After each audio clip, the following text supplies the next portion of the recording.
pag-uusap natin halos walang kasing tamis. Nagsabihin mo, ako ang iyong mahal. Diyan sa puso mo ay wala nang iba, dahil ikaw at ako mapakailanman.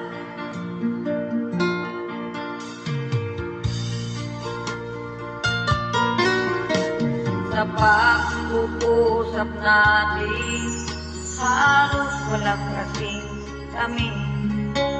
Nang sabihin ko, ako